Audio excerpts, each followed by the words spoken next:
let us all try to be worthy of your windows centenary.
நம் அனைவரையும் life divine பயில்வதற்காக இந்த இணையதளத்தின் மூலம் ஒருங்கிணைத்து இந்த நல்ல வாய்ப்பினை நமக்கு அருளியுள்ள பகவானுக்கும் ஸ்ரீ அன்னைக்கும் நமது நன்றியையும் வணக்கத்தையும் அவர்களது பொற்பாதங்களில் சமர்ப்பிப்போம். இத்தருணத்தில் நம் மனதில் எழும் ஒவ்வொரு எண்ணத்தையும், இங்கு நாம் பேசும் ஒவ்வொரு வார்த்தையையும் அவர்களுக்கு காணிக்கையாக சமர்ப்பிப்போம். அனைவருக்கும் இனிய மாலை வணக்கம். நாம் செவ்வாய்க்கிழமை தோறும் லைஃப் டிவைன் புக் 1 அதில் உள்ள சாப்டர்ஸ் முதலில் இருந்து மீண்டும் பார்த்து கொண்டு வருகின்றோம். அதில் தற்பொழுது பார்ப்பது chapter 3, the refusal of the ascetic. போன செஷன்ல இந்த சாப்டர் ஆரம்பித்தோம். பேராகிராஃப் 1 to 5 போன செஷன்ல நம்ம பார்த்தோம். இந்த செஷன்ல பேராகிராஃப் 6லேருந்து தொடரலாம். அதற்கு முன்னால் போன செஷன்ல என்ன பார்த்தோம் என்பதை சற்று நினைவு கூறுவோம்.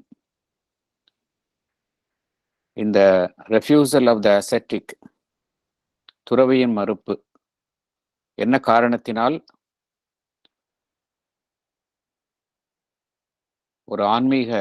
ஒரு யோகி தன்னுடைய ஆன்மீக அனுபவத்தில் அந்த எல்லை கடந்த அந்த பரம்பொருள் அதை அடைந்தவுடன்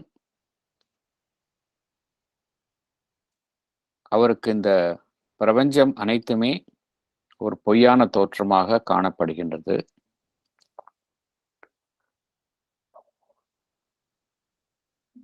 என்ன காரணத்தினால் அவ்வாறு காணப்படுகின்றது? அந்த அனுபவம் இறுதியான அனுபவமா என்பது குறித்து தான் பகவான் இங்கு விளக்குகின்றார். போன சாப்டர்ல அந்த மெட்டீரியலிஸ்ட் டினையல், பொருள் முதல்வாதியின் மறுப்பு, அதில் கூறப்பட்டுள்ள கருத்துக்களின் தொடர்ச்சியாகத்தான் பகவான் இந்த சாப்டர்ல முதல் 10 பேராகிராஃப்ஸ் அதனுடைய தொடர்ச்சியாகத்தான் பகவான் விவரிக்கின்றார். போன அந்த முதல் சாப்டர், அந்த இதற்கு முந்தைய சாப்டரினுடைய இறுதியில பகவான் என்ன கூறியிருந்தார்? இந்த சட உலகு, பிசிக்கல் வேர்ல்டு, இதை தாண்டிய நிலைகள் இருக்கின்றன. The domains of the subtle physical, இதை தாண்டிய நிலைகள் இருக்கின்றன. ஆனால் அதனுடன் நின்றுவிடக்கூடாது, அதையும் தாண்டிய தளங்கள் இருக்கின்றன என்று கோடிட்டு காட்டியிருந்தார். இந்த ஒரு தனி மனிதனை தாண்டிய நிலையில் எது இருக்கின்றது என்றால் இந்த பிரபஞ்சம், காஸ்மாஸ். தனி மனிதன், பிரபஞ்சம், இதை தாண்டிய நிலையில் எது இருக்கின்றது என்றால் இந்த எல்லை கடந்த உணர்வு நிலை, டிரான்சென்டென்ட் கான்சியஸ்னஸ் அல்லது பிரம்மிக் கான்சியஸ்னஸ், இதுதான் இருக்கின்றது. அந்த நிலையில் இருந்து பார்க்கும் பொழுது பிரபஞ்சம் எவ்வாறு காணப்படுகின்றது என்பதை விவரிக்கும் பொழுது பகவான் என்ன கூறுகின்றார் என்றால், பிரபஞ்சம் அந்த நிலையில் இருந்து பார்க்கும் பொழுது ஒரு மிக சிறிய ஒரு படம் போல ஒரு மிகப்பெரிய பிரம்மாண்டமான ஒரு பின்னணியில் காணப்படும் அந்த இன்ஃபினிட் கான்சியஸ்னஸ், அதில் ஒரு சிறிய படம் போலதான் காணப்படும். இந்த முழு பிரபஞ்சமே அவ்வாறு தான் காணப்படும் என்று பகவான் விவரிக்கின்றார். இந்த நிலையை ஒருவர் அடைந்து விட்ட பிறகு அவர் 2 விதமான நிலைப்பாடுகளை எடுக்க முடியும். ஒன்று, அந்த எல்லை கடந்த உணர்வு நிலைதான் அனைத்தையுமே தன்னுள் கொண்டதாகவும் அனைத்தையுமே ஆதரவளிக்கும் வண்ணமாகவும் இருக்கின்றது, அனைத்தையும் தழுவிய வண்ணம் இருக்கின்றது என்கின்ற ஒரு நிலைப்பாட்டை எடுக்க முடியும். அல்லது அந்த எல்லாம் கடந்த உணர்வு நிலை இந்த பிரபஞ்சத்தில் உள்ள அனைத்து செயல்பாடுகளையும் பொறுத்து கொண்டு இருக்கின்றதை ஒழிய ஆதரவு அளிக்கவில்லை. இந்த நிலையிலிருந்து பார்க்கும் பொழுது இந்த வாழ்வு என்பது மறுக்கப்படுகின்றது. ஆகையால் இந்த 2 வெவ்வேறு விதமான நிலைப்பாடுகளை ஒருவர் எடுக்க முடியும். எல்லாம் கடந்த நிலை அனைத்தையும் ஆதரிக்கும் வண்ணமாக இருக்கின்றது அல்லது மறுக்கும் வண்ணமாக இருக்கின்றது. இந்த 2 நிலைப்பாடுகளை ஒருவர் எடுக்க முடியும் என்று பகவான் குறிப்பிடுகின்றார். ஆகையால் தான் இந்த பொருள் முதல்வாதியும் சரி, சந்நியாசியும் சரி, அவர்களுடைய கோட்பாடுகளில் சரிதான் என்று பகவான் குறிப்பிடுகின்றார். பொருள் முதல்வாதி என்ன கூறுகின்றார் என்றால், இந்த பொருள், மேட்டர், அதுதான் சோல் ரியாலிட்டி, அது ஒன்றுதான் உண்மை என்று கூறுகின்றார்.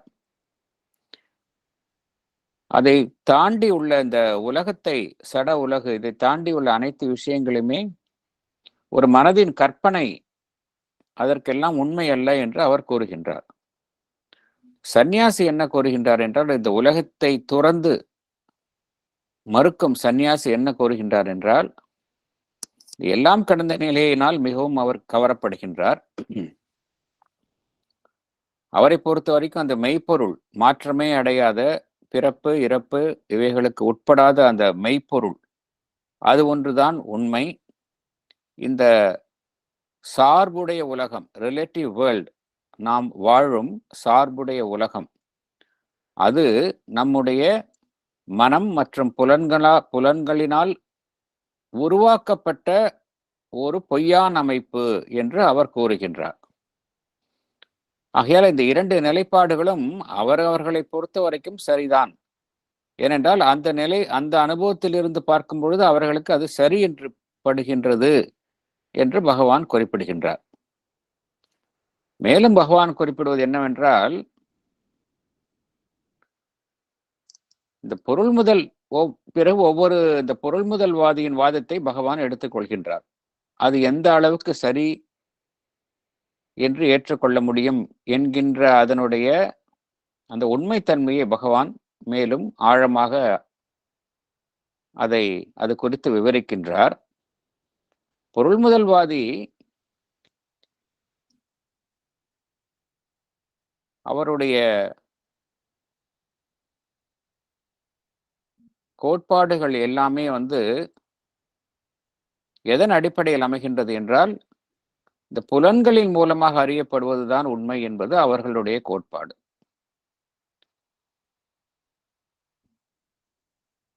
அவர்களை பொறுத்த வரைக்கும் என்ன அப்படின்னா, எதுவெல்லாம் புலன்களினால் அறிய முடியாமல் இருக்கின்றதோ அவைகள் எல்லாம் உண்மைகள் அல்ல என்பது அவர்களுடைய கோட்பாடு. ஆனால் அது ஒரு உயர் தளத்தில் ஒரு தத்துவ ரீதியான அமைப்பில் இத்தகைய கோட்பாடு ஏற்றுக்கொள்ளப்படுவது இல்லை. என்ன காரணம் என்றால், பகவான் இங்கு கூறுவது, ஒரு வாதத்தை ஒருவர் முன்வைக்கும் பொழுது அந்த வாதத்தை மற்றவர் ஏற்றுக்கொள்ள வேண்டும் என்றால், அவருக்கும் அந்த ஏற்றுக்கொள்ளப்படுபவருக்கும் அந்த அனுபவம் உண்மை என்று நிரூபிக்கப்பட வேண்டும். அப்பொழுதுதான் அவர் அந்த வாதத்தை உண்மை என்று ஏற்றுக்கொள்வார். இந்த பொருள் முதல்வாதியினுடைய வாதம் எப்படிப்பட்டதாக இருக்கின்றது என்றால், அது வேறொரு கோணத்திலிருந்து பார்க்கும் பொழுது அது உண்மை என்று நிரூபிக்க முடியாத நிலையில் இருக்கின்றது. ஏனென்றால் பொருள் முதல்வாதியின் உண்மைகள் அவர் முன்வைக்கும் கருத்துக்கள் எல்லாமே புலன்களின் அடிப்படையில் இருக்கின்றன. புலன்களை சாரா நிலையில் இருந்து பார்க்கும் பொழுது இந்த பொருள் முதல்வாதியின் கருத்துக்கள் ஏற்றுக்கொள்ள முடியாதவையாக இருக்கின்றன. ஆகையால் தான் பகவான் கூறுவது, இந்த பொருள் முதல்வாதி மெட்டீரியலிஸ்ட் அவர்களுடைய கருத்துக்கள் பிழைக்கு உட்பட்டதாக இருக்கின்றன என்று பகவான் குறிப்பிடுகின்றார். மேலும் பகவான் கூறுகின்றார், பொருள் முதல்வாதிகளுடைய கருத்துக்கள் எல்லாமே புலன்களினால் அறியப்பட வேண்டும். அப்பொழுதுதான் அவைகள் உண்மையாக இருக்க முடியும். ஆகையால் இந்த சடவுலகை சாராத நிலைகள் எதுவும் இல்லை என்பதுதான் அவர்களுடைய கருத்து. ஏனென்றால் சடவுலகை சாராத அனைத்துமே புலன்களினால் அறிய முடியாதவை. ஆனால் இங்கு பகவான் கூறுவது என்ன கருத்து என்றால், ஈவன் இந்த சடவுலகை எடுத்துக்கொண்டாலும் கூட நிறைய விஷயங்கள் இருக்கின்றன. அவைகள் நம்முடைய புலன்களினால் புலன்களினுடைய அந்த அறிய முடியாதவைகளாக அவைகளுக்கு எட்டாத நிலையில் இருக்கின்றன. ஆகையால் இந்த பொருள் முதல்வாதியின் கருத்தை நம்மால் ஏற்றுக்கொள்ள முடியாது. பொருள் முதல்வாதி என்ன கூறுகின்றான் என்றால், எவையெல்லாம் புலன்களுக்கு அப்பாற்பட்டு இருக்கின்றனோ அதை ஒரு பொய்யான ஒரு கற்பனை, மனதினுடைய பொய்யான தோற்றம் என்று கூறுகின்றான்.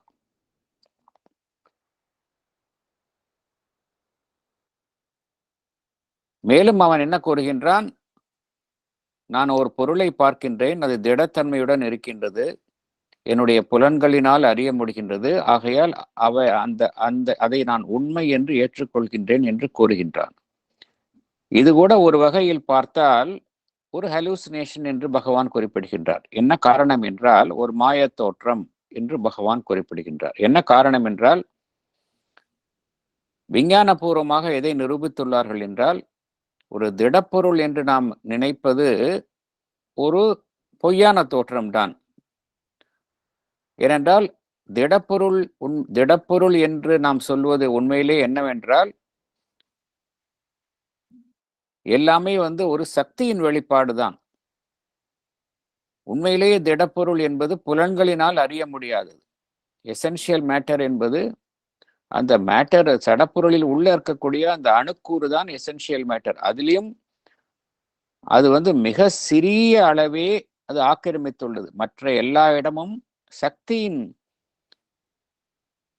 இயக்கம், சக்தியின் களம், த ஃபீல்ட் ஆஃப் எனர்ஜி, அவைகளால் தான் அது சூழப்பட்டுள்ளது. ஆகையால் ஒரு மனிதன் எதை திடப்பொருள் என்று நினைக்கின்றானோ அதுவே ஒரு பொய்யான தோற்றம் தான் என்று பகவான் குறிப்பிடுகின்றார். ஆகையால் தான் பகவான் என்ன கூறுகின்றார், இந்த பொருள் முதல்வாதியின் மறுத்தல் என்பது ஒரு வாதத்திற்கு வேண்டுமானால் ஒரு சிறிய அளவில், சிறிய ஒரு குறுகிய வட்டத்தில் அது ஏற்றுக்கொள்ளப்படலாமே தவிர ஒரு உயர் அளவில் அது ஏற்றுக்கொள்ள முடியாது என்று பகவான் குறிப்பிடுகின்றார். மேலும் அவர் என்ன கூறுகின்றார் என்றால் இந்த சட உலகிலேயே நம்முடைய புலன்களினால் அறிய முடியாத உண்மைகள் நிறைய இருக்கின்றன. மேலும் நம்முடைய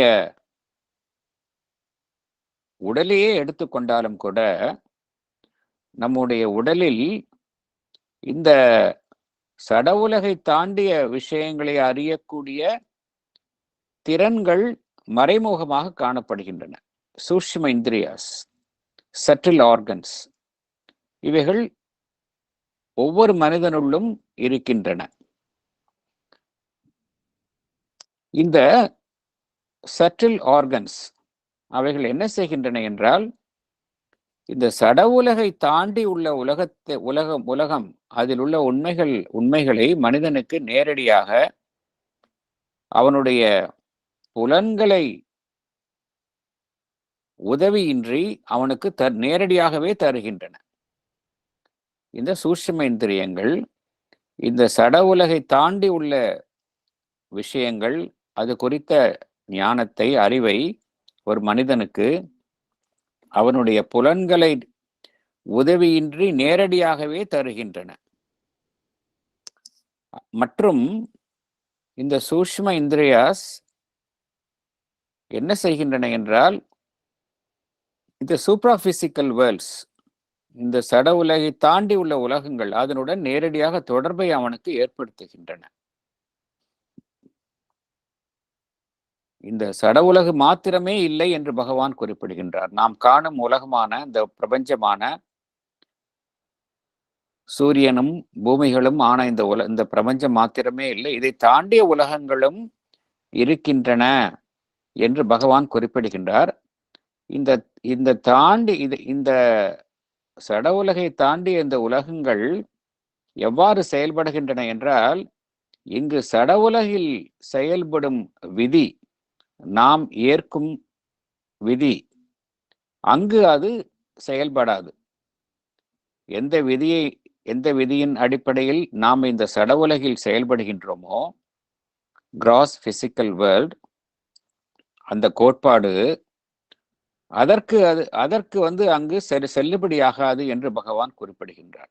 The principle applicable in this gross physical world will not be applicable in the subtle worlds என்று பகவான் குறிப்பிடுகின்றார். ஆகையால புலன்களை வைத்துக்கொண்டு நாம் இந்த உலகத்தை சட உலகம் அது குறித்த விதிகளை வைத்துக்கொண்டு இந்த சட உலகை தாண்டி இருக்கக்கூடிய அந்த சூக்ஷ்ம உலகங்கள் அதனுடைய உண்மைகளை நம்மால் அறிய முடியாது என்று பகவான் குறிப்பிடுகின்றார்.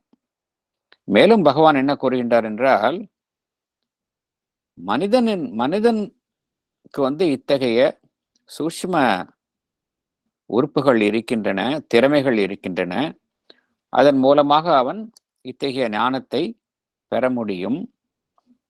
இது தற்பொழுது வந்ததில்லை. எப்பொழுது மனிதன் சிந்திக்க ஆரம்பித்தானோ அப்பொழுதிலிருந்தே இத்தகைய திறமைகள் மனிதனுக்கு தரப்பட்டுள்ளன என்று பகவான் குறிப்பிடுகின்றார். மேலும் பகவான் என்ன கூறுகின்றார்? மனிதன் ஒரு கட்டத்தை எட்டிவிட்டான். அவன் இந்த சடவுலகு குறித்த அனைத்து விஷயங்களையும் ஓரளவு அவன் கையாண்டு வெற்றி கண்டு விட்டான். தற்பொழுது எதற்கு அவன் தயாராக இருக்கின்றான் என்றால், இந்த சடவுலகை தாண்டி உள்ள விஷயங்களை அறிவதற்கு இதுதான் சரியான தருணம் என்று பகவான் குறிப்பிடுகின்றார். மேலும் தற்பொழுது நடைபெற்று வரும் விஞ்ஞானபூர்வமான ஆராய்ச்சிகள் இந்த சூப்ராபிசிக்கல் பினாமினா, இந்த சடவுலகை தாண்டி நடக்கும் விஷயங்கள் குறித்த ஆராய்ச்சிகளை செய்து வருகின்றன. அவைகளின் மூலம் புதிய புதிய உண்மைகளை அவைகள் தெரியப்படுத்துகின்றன. உதாரணத்திற்கு அந்த டெலிபதி, தொலைவில் நடக்கும் விஷயங்களை அறிந்து கொள்வது, எந்த விதமான ஒரு சாதனங்களின் உதவியின்றி நேரடியாக அறிந்து கொள்வது, இது குறித்த ஆராய்ச்சிகள் நடைபெற்று வருகின்றன. இவைகளை ஏற்றுக்கொள்ள வேண்டும் என்றால் ஒரு மனிதன் ஒரு திறந்த மனதுடன் இருக்க வேண்டும். அவனுடைய கடந்த கால எண்ணங்களுக்குள் சிறைப்பட்டு இருக்கக்கூடாது. அவன் அறிவு ஒரு பிடிவாதமான ஒரு போக்குடன் பழைய கோட்பாடுகளை கெட்டியாக பிடித்து கொண்டு புதிய உண்மைகளை அதை எதிர்கொள்ளும் பொழுது அதை மறுக்கக்கூடாது. அதை திறந்த மனதுடன் ஏற்றுக்கொள்ள வேண்டும் என்று பகவான் குறிப்பிடுகின்றார். இதெல்லாமே போன செஷன்ல நம்ம பார்த்தோம். தற்பொழுது பேராகிராஃப் 6 தொடரலாம்.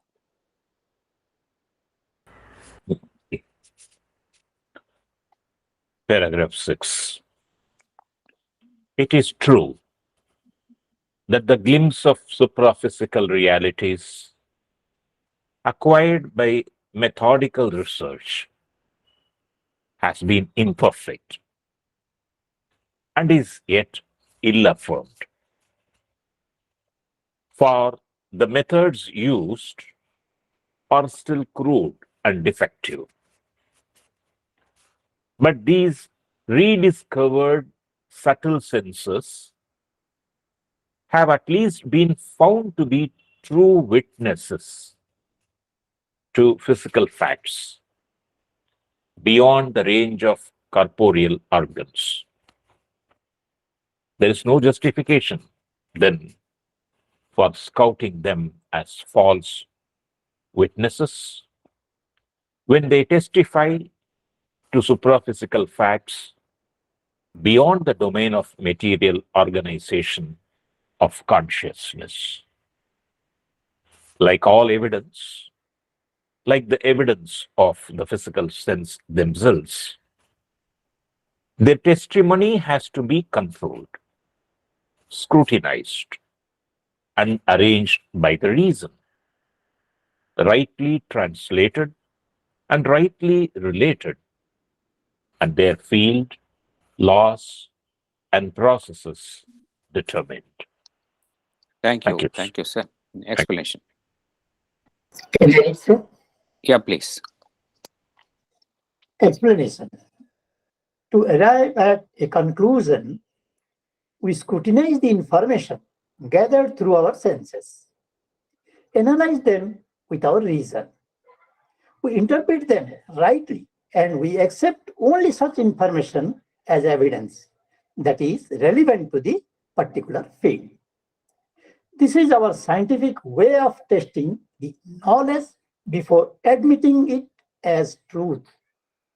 In a similar way, the evidence obtained through the subtle senses should be subjected to careful scrutiny, and their laws and processes are to be determined scientifically. Methodical study of the supraphysical phenomena is not well developed. Conclusive proofs are not documented. The methods by which we gain access to supraphysical knowledge are crude and defective. Sri Aurobindo has not accepted his spiritual experiences blindly until they were properly validated by verifiable facts. Now that we have turned our attention to the supraphysical domain, we have started to rediscover the subtle faculties lying within us. Through the subtle organs, we will be able to perceive phenomena in our physical world itself, which are beyond the scope of our regular sense organs. If they can bear witness to facts in the physical domain, then we will not be justified in terming the experiences in the supraphysical domain as false. For example, all of us have experienced telepathy. We will be thinking of someone, the next moment we will get a call from that person. If we can accept such a phenomenon as true, why do we dismiss a spiritual vision we get as a mere dream or hallucination? Thank you, sir. Thank you, sir. Thank you. பகவான் இங்க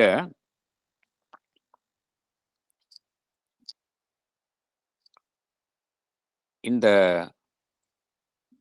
சூப்ராபிசிக்கல் realities என்று கூறுகின்றார். சூப்ராபிசிக்கல் realities என்றால் இந்த சட உலகை தாண்டி உள்ள விஷயங்கள், உண்மைகள்.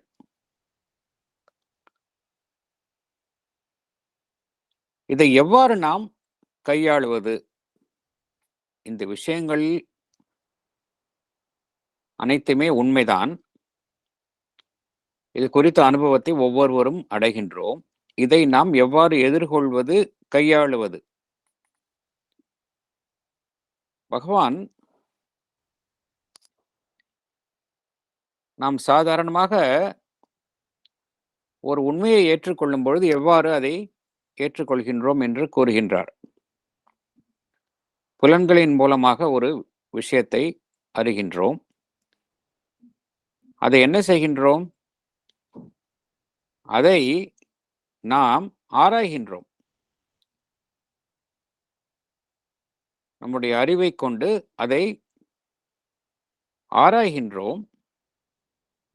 பிறகு அந்த விஷயத்தை சரியான முறையில் நாம் புரிந்து கொள்ள முயற்சி செய்கின்றோம். பிறகு இறுதியாக நாம் என்ன செய்கின்றோம் என்றால், எதை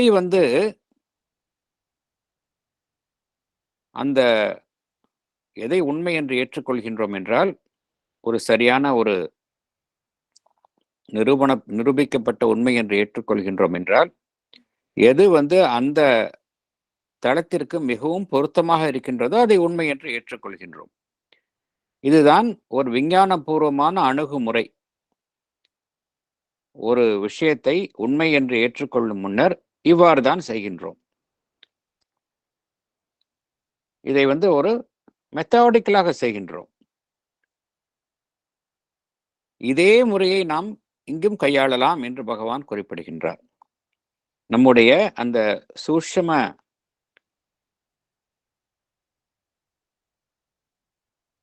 நம்முள் இருக்கக்கூடிய அந்த சட்டில் சென்சஸ், சூஷ்ம இந்திரியங்கள், அவைகளின் மூலமாக கிடைக்கக்கூடிய விஷயத்தையும் நாம் இத்தகைய ஒரு விதிகள், இத்தகைய செயல்முறைகளுக்கு நாம் உட்படுத்த வேண்டும் என்று பகவான் குறிப்பிடுகின்றார். இந்த சூப்ராபிசிக்கல் ஃபினாமினா இது குறித்த ஒரு கல்வி என்பது சரியாக முறைப்படுத்தப்படவில்லை என்று பகவான் குறிப்பிடுகின்றார். நிரூபணங்கள் சரியான முறையில் ஒரு அங்கீகரிக்கப்பட்ட உண்மைகளாக பதிவு செய்யப்படுவதில்லை, பதிவு செய்யப்படவில்லை. இதற்காக நாம் கையாளும் முறைகள் அனைத்துமே ஒரு பண்பட்ட நிலையில் இருக்கின்றன, குறைபாடுள்ள நிலையில் இருக்கின்றன. அவ்வாறு இருக்க வேண்டிய அவசியம் இல்லை. இதை தாண்டி நாம் இதை நாம் முறையாக இது குறித்த ஞானத்தை நாம் செம்மைப்படுத்த வேண்டும் என்று பகவான் குறிப்பிடுகின்றார். உதாரணத்திற்கு அவரே எடுத்துக்கொண்டால், அவருடைய ஆன்மீக அனுபவங்களை அவர் ஆன்மீக அனுபவங்களை சரியான முறையில் அவர் உறுதி செய்யாமல் ஏற்றுக்கொள்ளவே இல்லை பகவானே.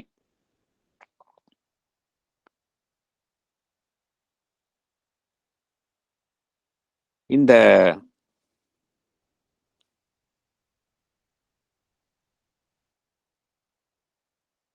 நம்முள் இருக்கக்கூடிய அந்த சூஷ்ம இந்திரியங்கள் இந்த சட உலகில் இருக்கக்கூடிய விஷயங்கள் குறித்த ஞானத்தையும் நமக்கு தருகின்றன. சட உலகை தாண்டிய விஷயங்கள் மாத்திரமல்ல, சட உலகில் இருக்கக்கூடிய விஷயங்கள் குறித்த ஞானத்தையும் நம்முள் இருக்கக்கூடிய அந்த சூஷ்ம இந்திரியங்கள் தருகின்றன. இங்க சட உலகில் நடக்கக்கூடிய விஷயங்களை அறிந்து கொள்வதற்கு அவைகள் உதவி புரிகின்றன. அவ்வாறு இருக்கையில் ஏன் சட உலகை தாண்டி இருக்கக்கூடிய விஷயங்களை அவைகளின் மூலமாக அறிவதற்கு நாம் ஏன் மறுக்க வேண்டும் என்று பகவான் குறிப்பிடுகின்றார். சட உலகில் நடக்கக்கூடிய விஷயங்களை அறிந்து கொள்வதற்கே அவைகள் உதவி புரிகின்றன. அவைகளை நம்மால் நேரடியாக பார்க்க முடிகின்றது. அவ்வாறு இருக்கையில் சட உலகை தாண்டி அவைகள் தரக்கூடிய உண்மைகளை நாம் ஏன் மறுக்க வேண்டும் என்று பகவான் குறிப்பிடுகின்றார். உதாரணத்திற்கு, ஒவ்வொருவருமே இந்த அனுபவத்தை அடைகின்றோம். ஒவ்வொரு மனிதருமே இந்த நம்முள் இருக்கக்கூடிய அந்த சூஷ்ம இந்திரியங்கள் மூலமாக நிறைய விஷயங்களை நிறைய அனுபவங்கள் ஒவ்வொருவருக்குமே ஏற்படுகின்றன. நிறைய விஷயங்கள் குறித்த உண்மைகள் நமக்கு புலப்படுகின்றன. இந்த ஒரு விஷயம் நடக்கப் போகின்றது என்றால் அந்த விஷயம் குறித்த ஒரு முன் அறிவு நமக்கு கிட்டுகின்றது, எச்சரிக்கை கிட்டுகின்றது. நம்முள் இருக்கக்கூடிய அந்த உள்ளுணர்வு அந்த நடக்கப்போகிற விஷயம் குறித்த ஏதோ ஒரு உண்மையை நமக்கு வெளிக்காட்டுகின்றது. உதாரணத்திற்கு, நாம் ஒருவரை பற்றி சிந்தித்துக் கொண்டிருந்தால் அவரிடமிருந்து ஏதோ ஒரு வகையில் ஒரு தகவல் நமக்கு உடனடியாக கிடைக்கின்றது. இவையெல்லாம் உண்மை. ஆகையால் இத்தகைய உண்மைகளை நாம் ஏற்றுக்கொள்ள வேண்டும். இவைகள் சட உலகில் நடக்கின்ற வரைக்கும் நாம் ஏற்றுக்கொள்கின்றோம். அதே சமயம் இவைகள் சட உலகுக்கு அப்பாற்பட்ட நிலையில் நடக்கும் பொழுதும் நாம் அதை ஏற்றுக்கொள்ள வேண்டும். ஒருவருக்கு ஒரு ஸ்பிரிச்சுவல் விஷன், ஒரு ஆன்மீக திருஷ்டி அது கிடைக்கும் பொழுது அதை அவர் ஏற்றுக்கொள்ள வேண்டுமே ஒழிய அதை அவர் பொய் என்று அவர் மறுக்கக்கூடாது. ஆகையால ஒரு திறந்த மனதுடன் நாம் இருக்க வேண்டும் என்று பகவான் இங்கே குறிப்பிடுகின்றார்.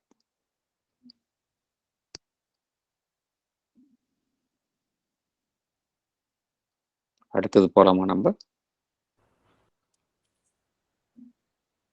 But the truth of great ranges of experience, whose objects exist in a more subtle substance and are perceived by more subtle instruments than those of gross physical matter, claims in the end the same validity as the truth of the material universe. The worlds beyond exist. They have their universal rhythm, their grand lines and formations, their self-existent laws and mighty energies, their just and luminous means of knowledge. And here, on our physical existence and in our physical body, they exercise their influences. Here also they organize their means of manifestation and commission their messengers and their witnesses. Thank you, sir. Thank you. Right. Explanation. We Sir, come sorry, across many. Madam, நீங்க continue பண்ணுங்க. Okay, thank you, madam. We come across many phenomena in our gross physical world. They are conveyed to us by our sense organs. They are accepted by us as true.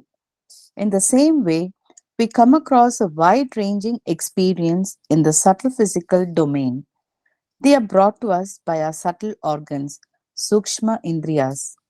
Sri Aurobindo says the experience in the subtle physical world is as much a valid truth as our experience in the gross physical world. Sri Aurobindo further states that subtle worlds do exist beyond our physical world.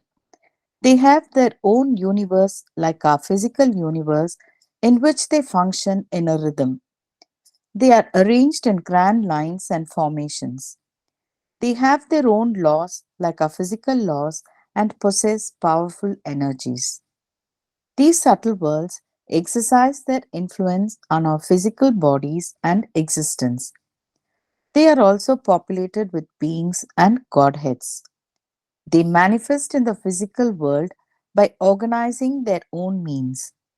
They do engage some entities here as their messengers and witnesses. They appear in subtle bodies and communicate with earthly beings. We have many incidents of yogis and saints appearing in their subtle bodies after they leave their physical bodies. In a mist of secrecy wrapping the world scene, the little deities of time's nether act, who work remote from heaven's controlling eye, plotted, unknown to the creatures whom they move, the small conspiracies of this petty reign. Amused with the small contrivings, the brief hopes and little eager steps and little ways, and reptile wallowings in the dark and dust, and the crouch and ignominy of creeping life. Savitri, Book 2, Canto 5, The Godheads of Little Life, page 151 to 152. This earth is not alone our teacher and nurse. The powers of all the worlds have entrance here. Page 153. Thank you. Thank you. பகவான் நம்முடைய இந்த physical world இது தாண்டிய உலகங்கள் இருக்கின்றன. இந்த physical world எந்த அளவிற்கு உண்மையோ அந்த அளவிற்கு உண்மை சூட்சும உலகங்கள்.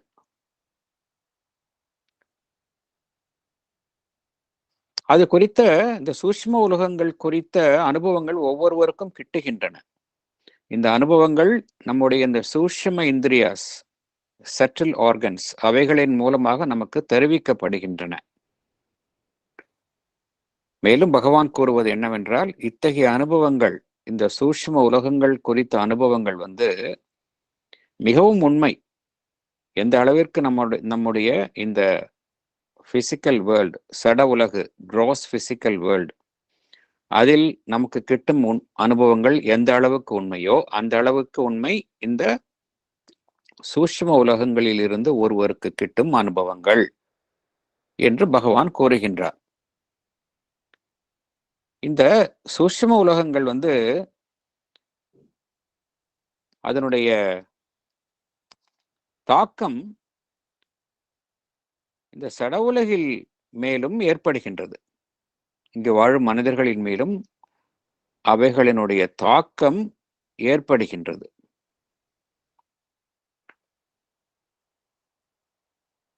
எப்படி இந்த பிசிக்கல் யூனிவர்ஸ், பிரபஞ்சம் செயல்படுகின்றதோ,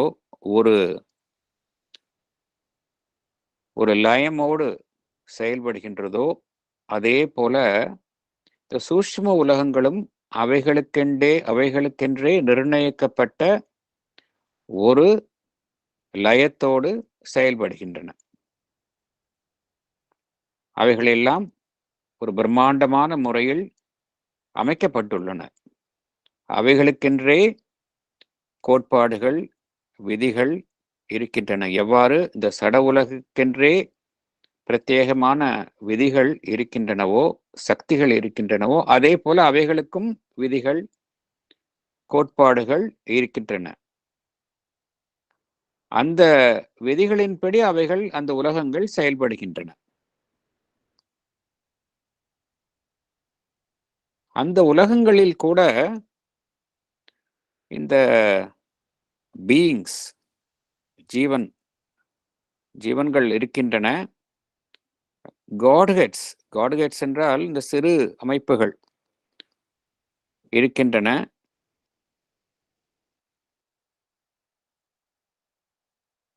அவைகள் என்ன செய்கின்றன என்றால், தன்னுடைய அமைப்புகளை இந்த புவியின் மீது ஒரு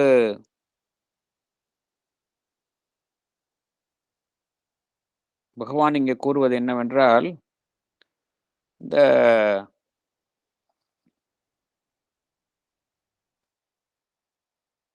புவியின் மீது அவர்களுடைய அந்த செல்வாக்கை அவர்கள் செலுத்துகின்றன.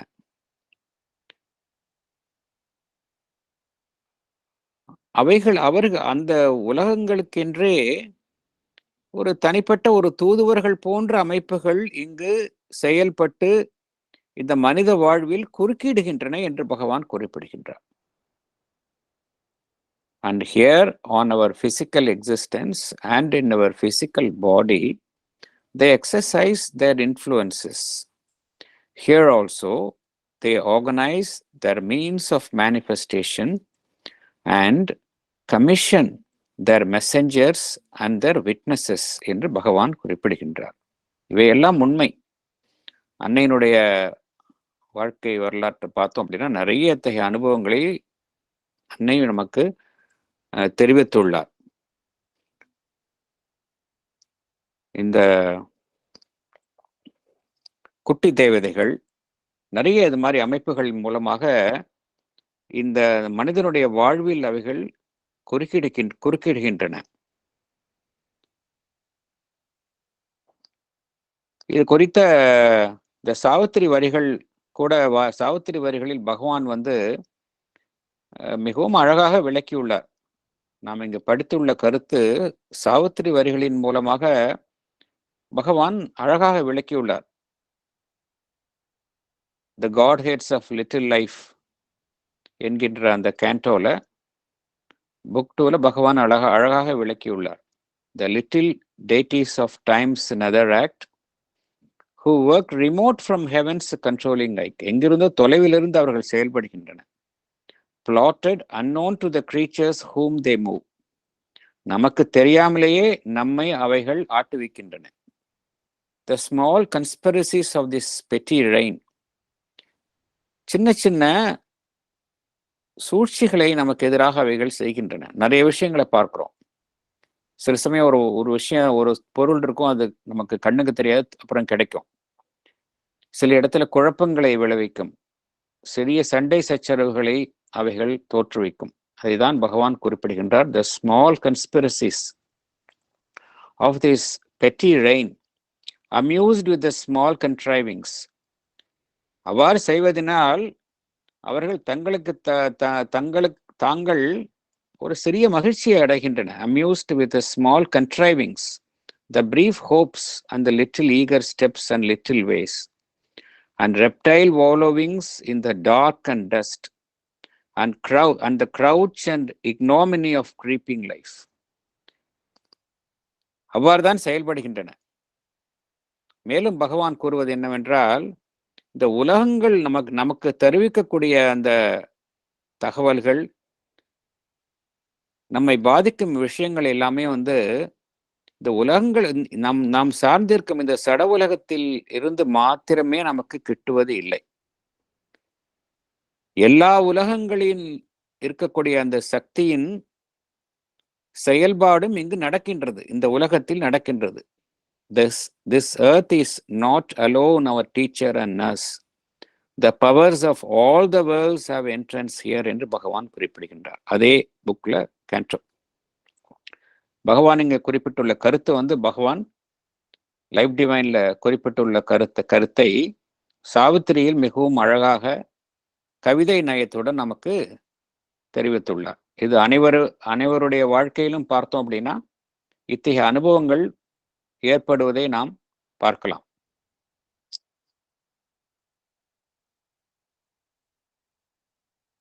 அதனால்தான் அன்னை என்ன கூறுவார்கள் என்றால் பி கான்சியஸ் என்று கூறுவார்கள். நம் அன்னையுடைய நினைவோட கான்சியஸாக இருக்கும் பொழுது இத்தகைய ஒரு கீழ் தளங்களில் இருக்கக்கூடிய சக்திகளினுடைய பாதிப்பிலிருந்து நாம் பாதுகாக்கப்படுகின்றோம். மேற்கொண்டு போலாமா? paragraph 7. Paragraph 7. But the worlds are only frames for our experience. The senses only instruments of experience and conveniences. Consciousness is the great underlying fact, the universal witness for whom the world is a field, the senses instruments. To that witness, the worlds and their objects appeal for their reality, and for the one world or the many, for the physical, equally with the supraphysical, we have no other evidence that they exist. Thank you, sir. Thank you. Explanation படிங்க. Sir படிக்கட்டுங்களா? Yes, madam. What supports the worlds, both physical and supraphysical? It is consciousness. Before its vastness, the worlds are only frames for our experience. Imagine a vast ocean on which many ships are afloat with people. The ocean is consciousness and the ships are the many worlds. The senses are only instruments of experience. It is the consciousness that bears witness to the facts that the worlds and their objects exist. Madam, ஒரு line விட்டுட்டீங்க. Madam, what cannot be known by senses is known by consciousness. அந்த word இருக்குமே அதுல இருக்கா? Sorry sir, sorry last டைமோட print வச்சிருந்தேன் sir, verify பண்ணி. Okay. நான் அதை சில மாடிஃபை பண்ணி அனுப்பிச்சிருக்கேன், லேட்டஸ்ட் அனுப்பிச்சதுல. ஓகே, படிங்க. ஓகே சார், சாரிங்க sir.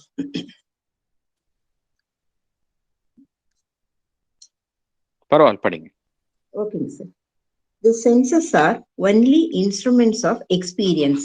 It is the consciousness that bears witness to the facts that the worlds are and their objects exist. It can be one world or the many, physical and supraphysical. All of them are real to the consciousness. We have no other evidence. Consciousness is prior to everything. At the lower levels, sense instruments are used. As we raise higher, different sets of instruments like subtle physical, intuition, identity of consciousness are used. Thank you, sir. Thank you. இப்போ பகவான் வந்து ஒரு அடிப்படை உண்மையை கூறுகின்றார். இந்த physical world இருக்கின்றது. இந்த பிசிக்கல் வேர்ல்டை நம்ம சென்சஸ் மூலமா, நம்மளுடைய ஐம்புலன்களின் மூலமாக அறிகின்றோம். பகவான் என்ன கூறுகின்றார்?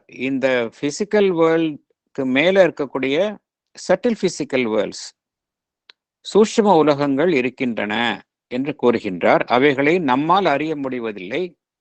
ஆனால் நம்முள் இருக்கக்கூடிய அந்த சூட்சும இந்திரியங்கள், திறன்கள், அவைகளின் மூலமாக அறியலாம் என்று பகவான் குறிப்பிடுகின்றார். ஆனால் இவையும் தாண்டி ஒரு விஷயம் இருக்கின்றது. இந்த விஷயங்களை உண்மை என்று எவ்வாறு ஏற்றுக்கொள்வது? இந்த மாயாவாதிகள் என்ன கூறுகின்றார்கள்? இந்த பிசிக்கல் வேர்ல்டே வந்து பொய் அப்படின்னு கூறுகின்றார்கள். மெட்டீரியலிஸ்ட் என்ன கூறுகின்றார்கள்? இந்த பிசிக்கல் வேர்ல்டு ஒன்றுதான் உண்மை, இதை தவிர வேற உண்மை விஷயம் இல்லை அப்படிங்கிறாங்க. இந்த சர்ச்சைக்கு முடிவு எப்படி இந்த சர்ச்சைக்கு முடிவுக்கு கொண்டு வர வேண்டும் என்றால், இதையும் தாண்டி ஏதோ ஒரு உண்மை இருக்கின்றது. அந்த உண்மையின் அடிப்படையில் பார்த்தோம் என்றதான் இந்த சர்ச்சைக்கு நம்மால் முடிவு கொண்டு வர முடியும். அது என்ன உண்மை என்றால், இந்த சட உலகங்களும் சரி, இந்த சட உலகங்களை தாண்டிய சூட்சும உலகங்களும் சரி, இவை எல்லாமே எதால் பார்க்கப்படுகின்றன என்றால் அந்த கான்சியஸ்னஸ், சித்.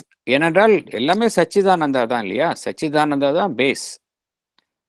அந்த கான்சியஸ்னஸ் தான் அனைத்திற்கும் முந்தையது. Consciousness is prior to everything சொல்லுவாங்க. கான்சியஸ்னஸ் இஸ் ப்ரையர், அதுக்கப்புறம் தான் எல்லாமே. கான்சியஸ்னஸ் ஒரு பெரிய மகா சமுத்திரம் போல, அதில் தான் இந்த விஷயங்கள் எல்லாம் ஒரு சின்ன சின்ன கப்பல் போல இருக்கின்றது. அந்த கான்சியஸ்னஸ் இதற்கெல்லாம் சாட்சியாக இருக்கின்றது. It bears witness to everything. The physical world, subtle physical world எல்லாத்துக்கும் சாட்சியா அதுதான் இருக்கின்றது. அதனால அந்த கான்சியஸ்னஸ் இதை அறிகின்றது. மனிதனுடைய அறிவு வேணா, ஐம்புலன்கள் வேணால் இந்த உண்மையை ஏற்றுக்கொள்ளாமல் இருக்கலாம். துறவி வேண்டுமென்றால் இந்த உலகம் பொய் என்று மறுக்கலாம். பொருள் முதல்வாதி வேண்டும் என்றால் இந்த உலகத்தை தாண்டி இருக்கக்கூடிய விஷயங்கள் உண்மை அல்ல என்று மறுக்கலாம். ஆனால் உண்மை என்பது எப்பொழுதுமே உண்மையாக இருக்கின்றது. அது அது ஒருவர் ஏற்றுக்கொள்கின்றார், ஏற்றுக்கொள்ளவில்லை என்பதை பொறுத்து அதன் உண்மையினுடைய தன்மை மாறுவது இல்லை. உண்மையாகத்தான் இருக்கின்றது. உண்மையாக எந்த அளவில் எந்த தளத்தில் காணப்படுகின்றது என்றால் அந்த கான்சியஸ்னஸ், அந்த தளத்தில் இருந்து பார்க்கும் பொழுது இவைகள் எல்லாமே காணப்படுகின்றன. பிசிக்கல் வேர்ல்டும் காணப்படுகின்றது, செட்டில் பிசிக்கல் வேர்ல்ட்ஸும் காணப்படுகின்றது. ஆகையால அதைத்தான் இங்கே பகவான் குறிப்பிடுகின்றார். நம் புலன்கள் என்பது வெறும் ஒரு அனுபவத்தை நமக்கு தரக்கூடிய வெறும் கருவிகள், அவ்வளவுதான். அனுபவத்தை நமக்கு வழங்கக்கூடிய ஒரு கருவிகள். அந்த ஐம்புலன்கள் ஒரு விஷயத்தை உண்மை என்றோ பொய் என்றோ நிரூபிக்க முடியாது. ஐம்புலன்களுக்கு அந்த திறமை கிடையாது. ஐம்புலன்கள் நமக்கு ஒரு அனுபவத்தை வழங்கக்கூடிய வெறும் கருவிகள் தான், அவ்வளவுதான். அது எதை நம் ஐம்புலன்களினால் அறிய முடியவில்லையோ அதை நம் ஒரு உணர்வு நிலையால் அறிய முடியும். What cannot be known by the senses can be known by the consciousness. அதனால்தான் பகவான் எப்பொழுதுமே என்ன கூறுகின்றார் என்றால், நமக்கு கிடைக்கக்கூடிய விஷயங்கள் அனைத்தும் பார்த்தோம் அப்படின்னா it is an indirect knowledge, it is not a direct knowledge. அவைகள் அனைத்துமே ஒரு பிழைக்கு உட்படுத்தப்பட்டவை. It is always prone to errors என்று பகவான் குறிப்பிடுகின்றார். என்ன காரணம்? நமக்கு தெரிவிக்கப்பட்டுள்ள அந்த ஞானம் என்பது படித்து அறிகின்றோம். நம்முடைய குடும்பத்தின் மூலமாக நமக்கு கற்றுத்தரப்படுகின்றது. நம் சார்ந்துள்ள சமுதாயத்தின் மூலமாக நாம் கற்றறிகின்றோம். இதெல்லாமே பார்த்தோம் அப்படின்னா it is all indirect knowledge.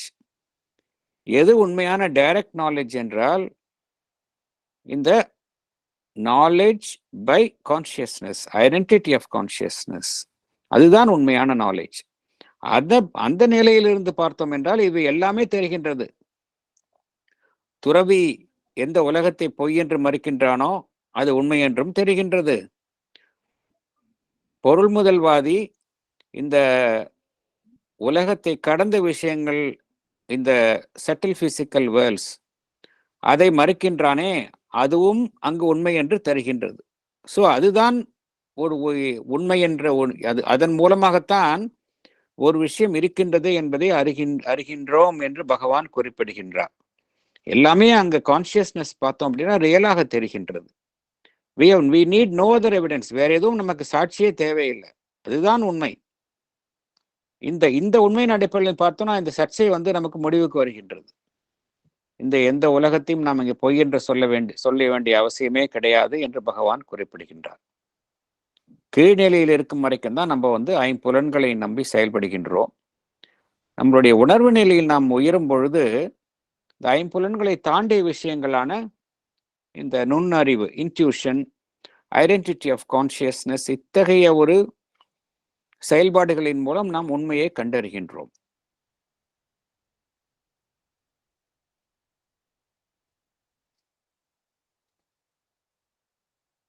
அடுத்தது போலாமா?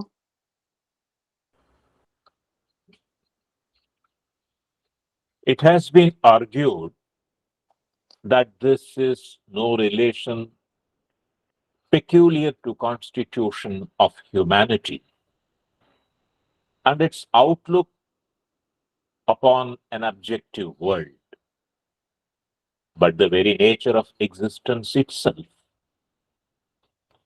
All phenomenal existence consists of an observing consciousness and an active objectivity, and the action cannot proceed without the witness, because the universe exists only in or for the consciousness that observes and has no independent reality.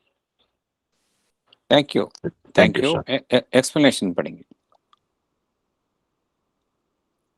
Sir, படிக்கலாமா?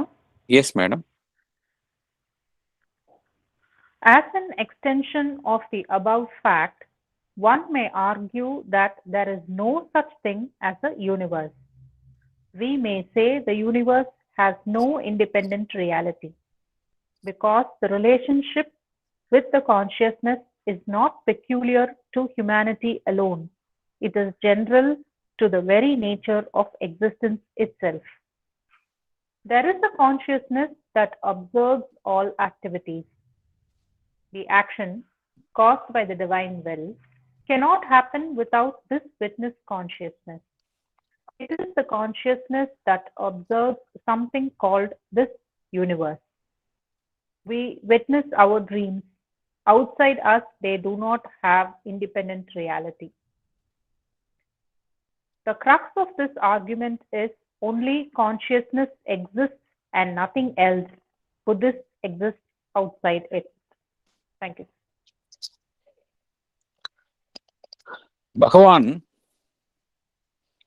பகவான் வந்து இந்த சாப்டருக்கு உள்ள போகிறதுக்கு முன்னாடி படிப்படியாக நம்மை அந்த துறவியின் மறுப்பு என்பது, இந்த உலகத்தை மறுப்பது என்பது எப்படி ஏற்படுத்தப்பட்டது, எப்படி அந்த கோட்பாடு உருவாகியது என்பதை படிப்படியாக விளக்குகின்றார். பகவான் என்ன கூறினார்? எல்லாமே அந்த கான்சியஸ்னஸ்ல இருக்கின்றது. இந்த பிசிக்கல் வேர்ல்டும் சரி, இதை தாண்டிய உலகங்களும் சரி, அந்த கான்சியஸ்னஸ் அதை பொறுத்த வரைக்கும் இவைகள் அனைத்துமே உண்மை என்று கூறினார். இந்த அடிப்படையில் பார்த்தோம் என்றால், இந்த உலகத்தை உண்மை என்று ஏற்றுக்கொள்ள மறுப்பவர்கள் என்ன கோருகின்றார்கள் என்றால், இந்த பிரபஞ்சம் என்பதே இல்லை, பிரபஞ்சம் என்கின்ற ஒரு அமைப்பு கிடையாது. பிரபஞ்சம் என்பதற்கு ஒரு தனிப்பட்ட ஒரு இண்டிபெண்டன்ட் ரியாலிட்டி. பிரபஞ்சத்திற்கு என்றே ஒரு தனிப்பட்ட ஒரு இருப்போ உண்மையோ கிடையாது. என்ன காரணம் என்றால்,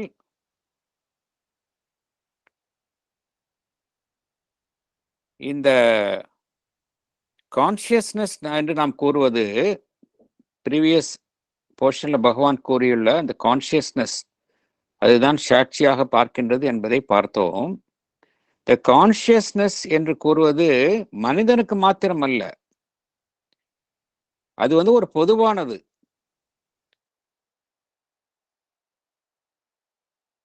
it is general to the very nature of existence itself. அது பொதுவானது, ஒரு பொதுவான ஒரு அமைப்பு. ஒரு மனிதனுக்கு மாத்திரம் அது ஒரு விசேஷமான அம்சம் கிடையாது. It is not peculiar to humanity alone. It is a general to the very nature of existence itself. ஆகையால அவர்கள் என்ன கூறுகின்றார்கள்? இந்த கான்சியஸ்னஸ் என்பது அனைத்தையுமே பார்க்கின்றது. இந்த ஒரு விஷயம் நடைபெறுகின்றது என்றால் அதை ஏதாவது ஒன்று பார்க்க வேண்டும் இல்லையா? ஒன்றை பார்த்தாதான் அந்த விஷயம் நடைபெறுகின்றது என்பதை உணர முடியும். ஆகையால இந்த உணர்வு நிலை என்பது ஒரு பொதுவாக இருக்கக்கூடிய உணர்வு நிலை என்ன செய்கின்றது? அந்த பிரபஞ்சம் என்கின்ற என்பதை அது பார்க்கின்றது. ஆகையால் இந்த பிரபஞ்சம் என்பதை தனியாக எடுத்துக்கொண்டால் அதற்கென்றே ஒரு உண்மை கிடையாது. அத்தகைய ஒரு அமைப்பை அந்த அந்த உணர்வு நிலை பார்க்கின்றது, தன்னுள் பார்க்கின்றது. அது வெறும் அதற்குள்ளேயே ஒரு அமையும் ஒரு தோற்றமாகத்தான் இருக்கின்றதே ஒழிய இந்த பிரபஞ்சத்திற்கென்றே ஒரு உண்மை கிடையாது என்று ஒரு சாரார் கூறுகின்றனர். இந்த புத்திஸ்ட் அப்படிதான் சொல்றாங்க. Only consciousness exist and nothing else exist outside it. இது அவர்களுடைய வாதம். பகவான் ஒவ்வொரு கருத்தாக கூறுகின்றார். அவர்கள் என்ன கூறுகின்றார்கள்? எல்லாமே அதற்கு வெளியில் அப்பாற்பட்ட வெளியில ஒரு விஷயமும் கிடையாது. எல்லாமே அந்த கான்சியஸ்னஸ் தான். இந்த பிரபஞ்சம் என்பது அதற்கென்றே ஒரு உண்மைத்தன்மை கிடையாது. அதை ஒன்று பார்க்கின்றது, அதனால் அது உண்மை என்று தோன்றுகின்றதே ஒழிய அதற்கென்றே ஒரு உண்மை கிடையாது. எப்படி நாம் கனவுகளை காணுகின்றோம், கனவை நம்ம தூக்கத்துல நம்ம கனவை காணுகின்றோம். நமக்கு தூக்கம் கலைந்த பிறகு அந்த கனவு மறைந்து விடுகின்றது. அந்த கனவுக்கென்றே ஒரு ரியாலிட்டி கிடையாது இல்லையா? அதே போலதான் இந்த பிரபஞ்சமும் ஒரு கனவு போல காணப்படுகின்றதே ஒழிய அதற்கென்றே ஒரு உண்மைத்தன்மை கிடையாது என்று ஒரு சாரார் கூறுகின்றனர். அடுத்தது பார்க்கலாம் நம்ம. Next we can go to the next.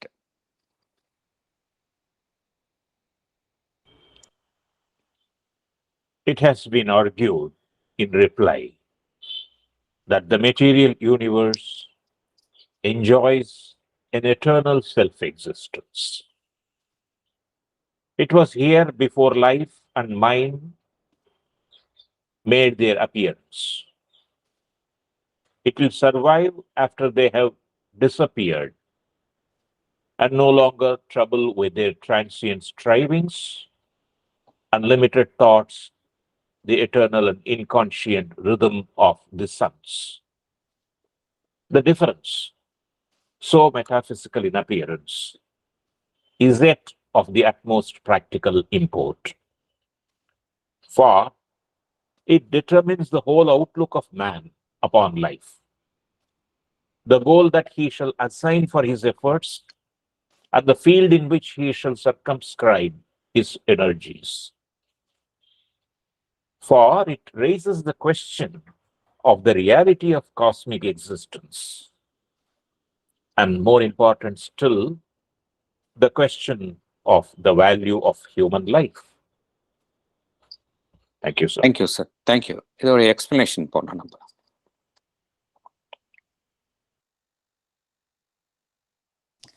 படிக்கவா? Yes.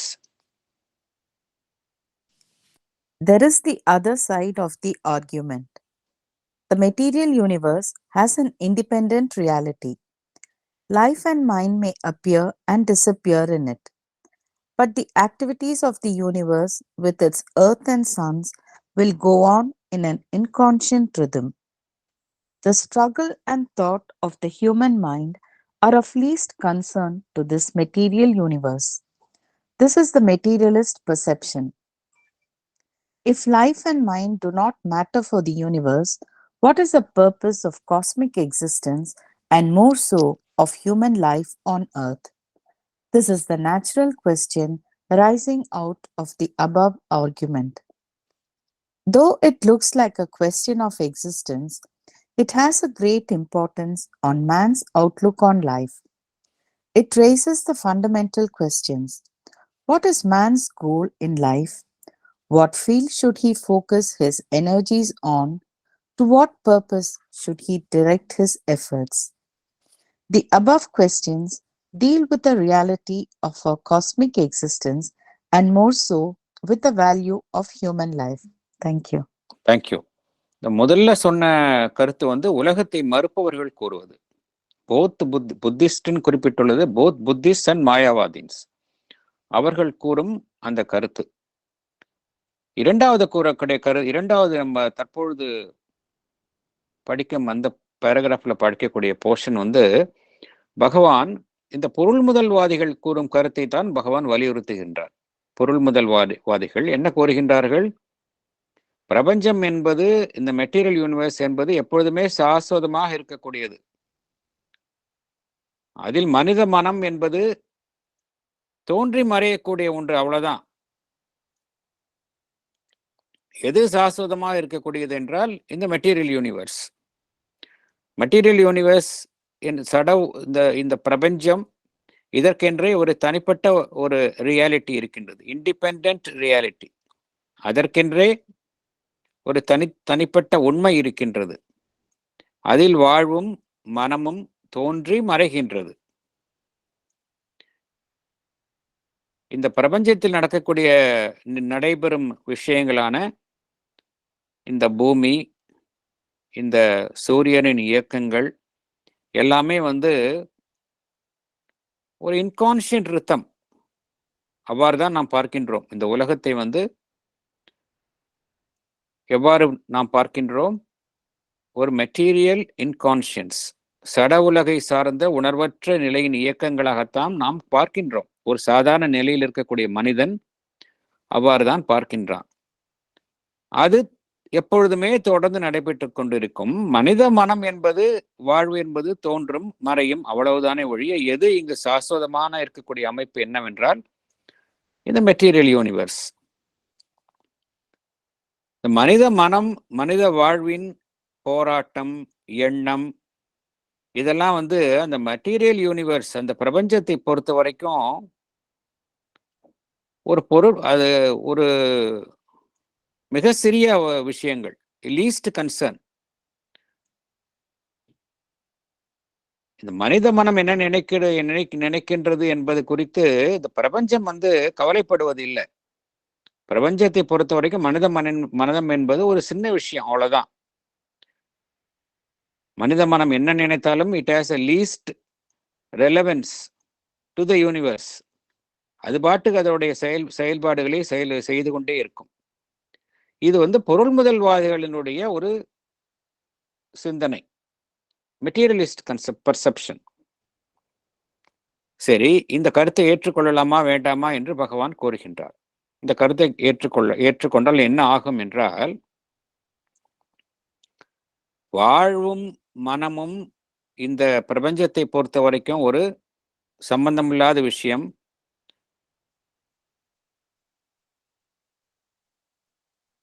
இந்த பிரபஞ்சம் வந்து மனிதனுடைய வாழ்வையும் மனிதனுடைய மனம் என்கின்ற அமைப்பையும் பொருட்படுத்துவது இல்லை.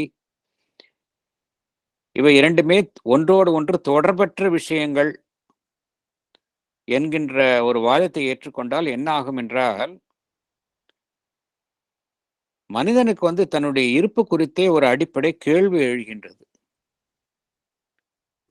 இந்த பிரபஞ்சம் எதனால இருக்கின்றது, எதனால் தோன்றியது, எதனால் இருக்கின்றது? மனித வாழ்வு என்பது இந்த பூமியில் இருக்க வேண்டிய அவசியம்தான் என்ன? ஏன் மனித வாழ்வு என்பது இந்த பூமியில் இருக்க வேண்டும்? ஏன் தோன்றியது?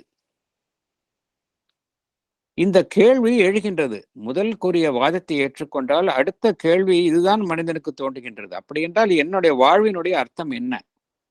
ஏன் மனிதன் என்கின்றவன் இந்த பூமியில் இருக்க வேண்டும்? அவனுடைய வாழ்வினுடைய நோக்கம் என்ன?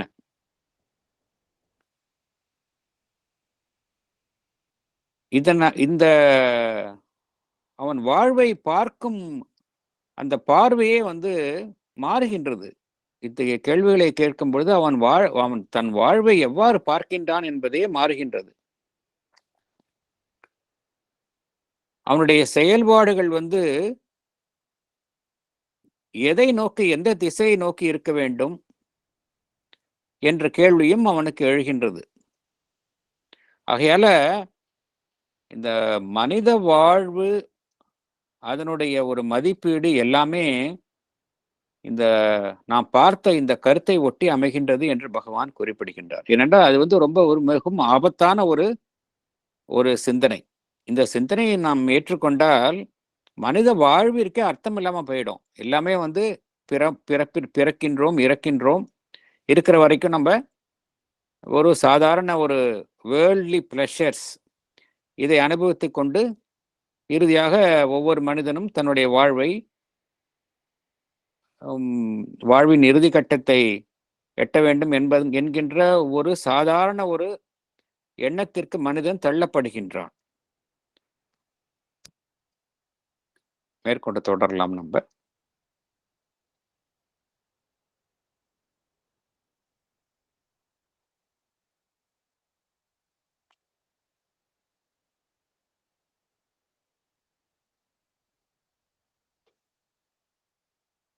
Sundar sir. Yes, sir. Paragraph 8. If we push the materialist conclusion far enough, we arrive at an insignificance, an unreality in the life of the individual and the race, which leaves us logically the option between either a feverish effort of the individual to snatch what he may from a transient existence to live his life, as it is said, or a dispassionate and objectless service of the race and the individual, knowing well that the latter is a transient fiction of the nervous mentality and the former only a little more long-lived collective form of the same regular nervous spasm of matter. Thank you, sir. Explanation பண்ணுங்க. Thank you.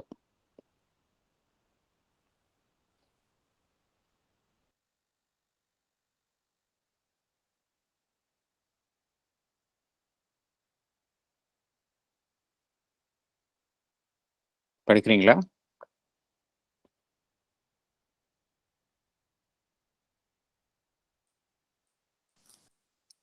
படிக்கவா? Yes. The materialist concludes that the universe has an existence independent of the life and mind which are supported by it. Then the life of an individual loses all its significance. The human race upon earth has no reality. Knowing that his life is temporary, the individual tries by all means to enjoy his life, or he finds that his life is nothing but a temporary fiction of a nervous mentality. The human race is a long-lived collective form of the same nervous spasm of matter, that is body. Life becomes an objectless and dispassionate service of the race and the individual. In short, life seems to be a purposeless existence on earth. Thank you. Thank you.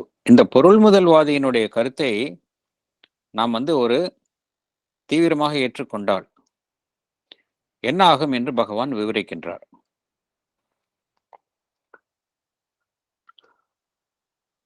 இந்த கருத்தை நாம் ஏற்றுக்கொண்டால் வாழ்வு என்பது அதனுடைய முக்கியத்துவம் அனைத்தையுமே இழந்து விடுகின்றது. ஒரு மனித வாழ்வு அதனுடைய முக்கியத்துவம் அனைத்தையுமே இழந்து விடுகின்றது. மனித குலம், இந்த பூமியில் மனித குலம் என்பதற்கே ஒரு உண்மைத்தன்மை இல்லாமல் போய்விடுகின்றது. மனிதன் வெறும் தோன்றி மறையக்கூடிய வெறும் சாதாரண ஒரு அமைப்பு என்றால் மனிதன் என்ன செய்கின்றான்? இருக்கிற வரைக்கும் நம் வாழ்வை அனுபவிக்க வேண்டும் என்கின்ற ஒரு மேலோட்டமான ஒரு நிலையிலேயே அவன் செயல்படுகின்றான்.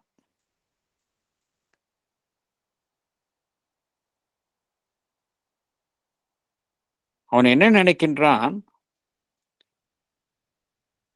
ஒரு தனிப்பட்ட வாழ்வு என்பது தற்காலிகமாக ஏற்படுத்தப்பட்டுள்ள ஒரு பொய்யான தோற்றம். Temporary fiction of a nervous mentality என்று பகவான் குறிப்பிடுகின்றார். ஒரு தனிப்பட்ட மனிதன் அவ்வாறு நினைக்கின்றான். தான் சார்ந்திருக்கும் அந்த சமுதாயம், ஹியூமன் ரேஸ், அதுவும் இத்தகைய அமைப்பின் ஒரு ஒட்டுமொத்த அமைப்பு என்றுதான் எண்ணுகின்றான். Human race is a long lived collective form of the same nervous spasm of matter என்று பகவான் குறிப்பிடுகின்றார். இத்தகைய ஒரு கண்ணோட்டத்தில் பார்க்கும் பொழுது வாழ்வு என்பது ஒரு நோக்கமற்று இருக்கின்றது. Life becomes an objectless. dispassionate service of the race. dispassionate என்றால் எந்த விதமான ஒரு பற்றும், அது பற்றுன்னு சொல்ல முடியாது, எந்த விதமான ஒரு நோக்கம், ஒரு சீரிய நோக்கம், ஒரு ஈடுபாடு எதுவுமே இல்லாம ஒரு தெளிவற்ற நிலையில் இந்த மனித குலமே செயல்படும் நிலைக்கு தள்ளப்படுகின்றது. Life becomes an objectless and dispassionate service of the race and the individual என்று பகவான் குறிப்பிடுகின்றார். வாழ்வே நோக்கமற்று இருக்கின்றது. ஆகையால இந்த கருத்து பொருள் முதல்வாதிகள் கூறும் கருத்து மனிதனுடைய சிந்தனையே பின்னுக்கு தள்ளுகின்றது. மனிதனுடைய வாழ்வின் நோக்கம் என்ன என்பதையே அது ஒரு எதிர்மறையான ஒரு எண்ணத்தை ஒரு மனிதனுக்கு தோற்றுவிக்கின்றது என்று பகவான் குறிப்பிடுகின்றார். மேற்கொண்டு போகலாம்.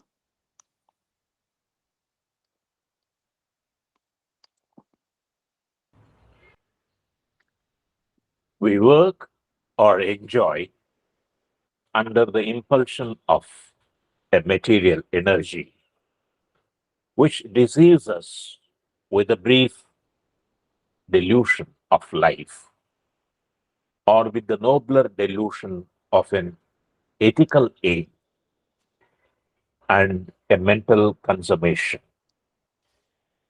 Materialism, like spiritual monism, arrives at a Maya that is and yet is not, is, for it is present and compelling, is not, for it is phenomenal and transitory in its works. Thank you. Explanation படிங்க. Sir படிக்கீங்களா? படிங்க madam. The material energy drives all our activities in our life. Sir கேக்குதுங்களா? கிளியரா இருக்குங்களா? Yes madam. So படிங்க please. ஓகேங்க sir.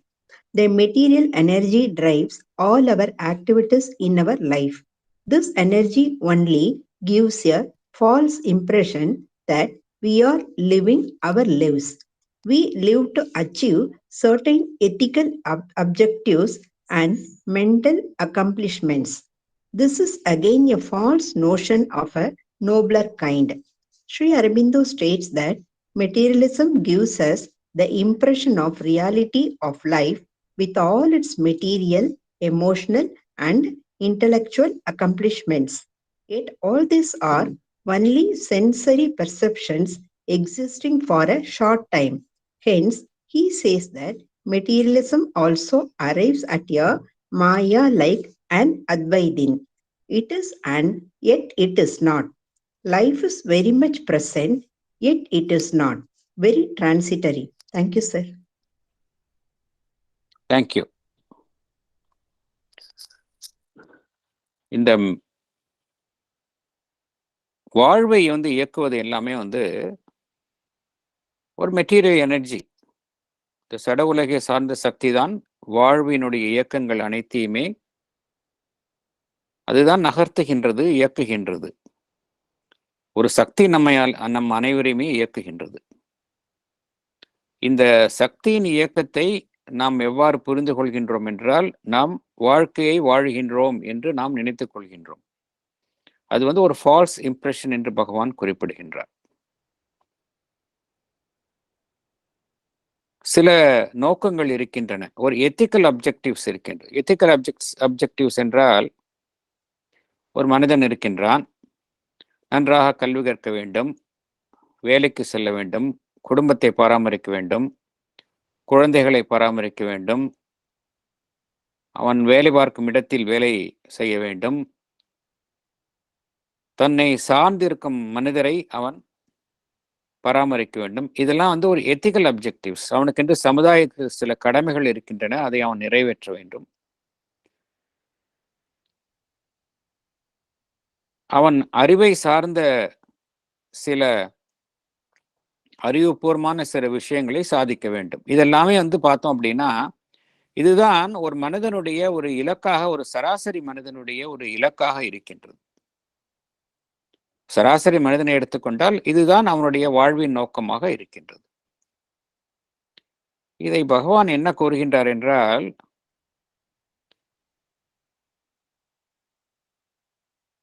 அதாவது இதெல்லாம் வந்து ஒரு பிரீஃப் டெல்யூஷன் ஆஃப் லைஃப். வாழ்கின்றோம் என்று நினைக்கின்றோமே ஒழிய இது வந்து ஒரு பிரீஃப் டெல்யூஷன், ஒரு நம்மை நாமே ஒரு ஏமாற்றும் ஒரு அமைப்பாக இருக்கின்றது. Brief delusion of life. அல்லது நாம் சில தார்மீக நெறிகளை, தார்மீக நமக்கென்று விதிக்கப்பட்ட சில தார்மீக நெறிகள், அதை செயல்படுத்தும் வண்ணம் செயல்படுகின்றோம். குடும்பத்திற்காக வாழ்கின்றோம், குழந்தைகளை காப்பாற்றுவதற்காக நாம் செயல்படுகின்றோம், பெற்றோர்களை காப்பாற்றுவதற்காக செயல்படுகின்றோம், சமுதாயத்திற்காக நாம் கடமைகளை செய்கின்றோம். இதுதான் என்னுடைய வாழ்க்கை என்று நாம் நினைக்கின்றோம். சாதாரண மனிதன் அவ்வாறு தான் நினைக்கின்றான். இதையும் பகவான் எவ்வாறு கூறுகின்றார்? Nobler delusion of an ethical aim என்று கூறுகின்றார். Nobler delusion of an ethical aim and a mental consummation. மனிதன் அறிவுபூர்வமாக சிறந்து விளங்க முயலுகின்றான், அதையும் அவன் வாழ்வின் இலக்காக கொள்ளுகின்றான். இதெல்லாமே பார்த்தோம் அப்படின்னா இது வந்து இறுதியான இலக்காக இருக்க முடியாது என்று பகவான் குறிப்பிடுகின்றார். ஒரு சாதாரண மனிதன் அவ்வாறுதான் வாழுகின்றான் என்பது உண்மை. இருந்தாலும் கூட இவைகள் மாத்திரமே ஒரு மனிதனுடைய வாழ்க்கைக்கு இலக்காக இருக்க முடியாது என்று பகவான் குறிப்பிடுகின்றார். இவை எல்லாமே வந்து ஒரு மெட்டீரியலிஸ்டிக், ஒரு ஒரு பொருள்முதல்வாதம், அதை சார்ந்து செயல்படும் ஒரு இயக்கங்களாகத்தான் இருக்கின்றன என்று பகவான் குறிப்பிடுகின்றார். ஆகையால் பொருள்முதல்வாதியும் பார்த்தோம் அப்படின்னா ஒரு ஒருமைத்தன்மை, எப்படி வந்து அந்த அத்வைத்திக் monism, Brahman alone is real, மற்றவைகள் அனைத்துமே மாயை என்று கூறுவது, அது ஒரு வகையான ஒரு சார்புடைமை மானிசம்.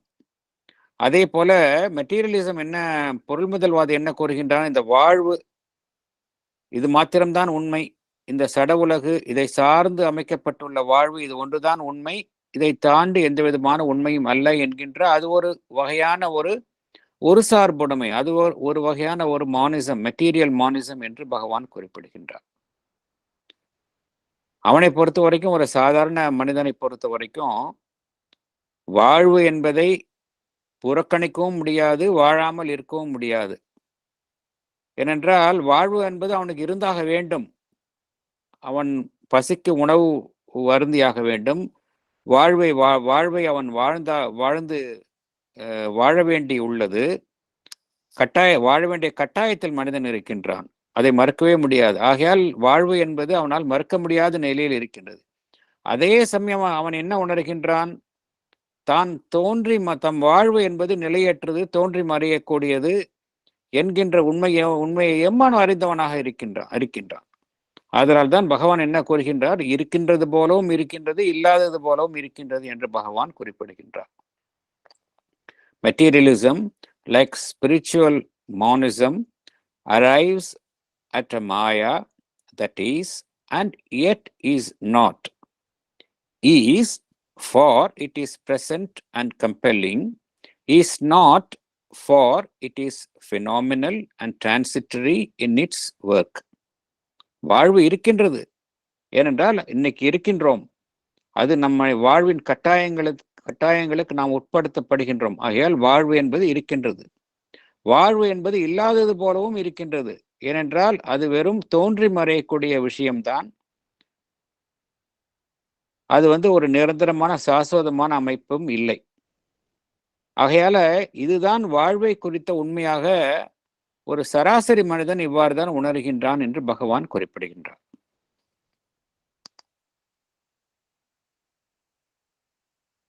மேற்கொண்டு போகலாம் நம்ம. At the other end, if we stress too much the unreality of objective world, we arrive by a different road at similar but still more trenchant conclusions. The fictitious character of the individual ego, the unreality and purposelessness of human existence, the return into the non-being or the relationless absolute as the sole rational escape from the meaningless tangle of phenomenal life. Thank you, sir. Thank you, thank you. Explanation படிங்க.